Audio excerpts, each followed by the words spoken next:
जय बहादुर सिंह छेडाघाट 11 जाजरकोटदेखि पठाउनु भएको हो। कल्पना सिंह साई चङ्किली 6 हुम्ला भनेर लेख्नु भएको छ। मलाई पठाउने भनेर पठाउनु भएको। यो सेक्युरिटी चेक पनि छ। उहाँले नेपालगञ्ज एयरपोर्टदेखि सीता एयरमा सिम कोड पठाएर सिम कोडदेखि यहाँ पुगिसकेको छ है। हजुरले दिएको जय बहादुर सिंह छेडाघाट जाजरकोटदेखि दिएको यो कोसेली मसँग पुगिसकेको छ। यो के रहेछ त हेर्छु है म। सबैलाई नमस्कार, मेरो नाम कल्पना सिंह साई। म धेरै खुसी छु सबैले यति धेरै माया दिनु भएकोमा। आशा छ भोलिका दिनहरूमा पनि यसरी नै माया दिनु हुनेछ। म आज एकदमै खुसी छु है। यो मलाई आएको यो कोसेली के रहेछ त है। उहाँले प्लेनदेखि सिम कोड पठाउनु भएको छ। जय बहादुर सिंह छेडाघाट 11 जाजरकोटदेखि पठाएको कोसेली चिनु नासो म खोल्न गइरहेको छु है। यो उहाँले के पठाउनु भएको रहेछ जाजरकोट छेडाघाट म यो खोल्न गइरहेको छु। ल म खोल्छु है।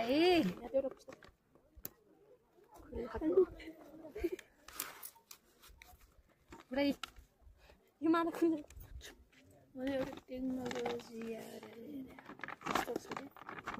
के रहेछ है। वाउ योमा पनि लेख्नु भएको छ उपहार स्वरूप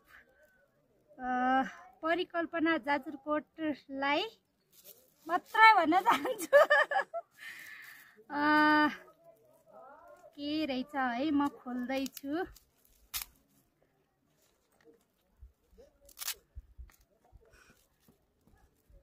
सम्पूर्णमा मेरो धेरै माया मिठो सम्झना है। मलाई यति धेरै माया दिनु भएको छ। आशा छ भोलिका दिनहरूमा पनि यसरी नै माया दिनुहुनेछ। के रहेछ त है। वाउ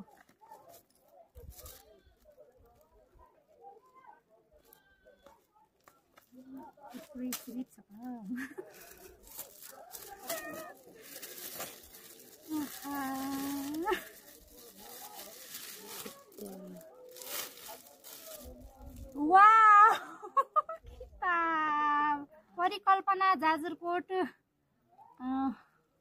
यो बुक जय बहादुर सिंहले मलाई चेली हुम्लीकी बुहारी सामु पुगिसकेको छ है। परिकल्पना जाजरकोट। अब यति धेरै छ परेर त अहिले यो भिडियोमा सबै गर्न सकिन्न। सबैले यो बुक लग्नु होला है। सम्पर्क नम्बर पनि म राखिदिनेछु। परिकल्पना जाजरकोट किताब जय बहादुर सिंहले मसँग पुर्याइसक्नु भएको छ। अरूले पनि लिनुहुन्छ भने यो परिकल्पना जाजरकोट किताब जय बहादुर सिंहसँग कन्ट्याक्ट गरेर लिन सक्नुहुनेछ।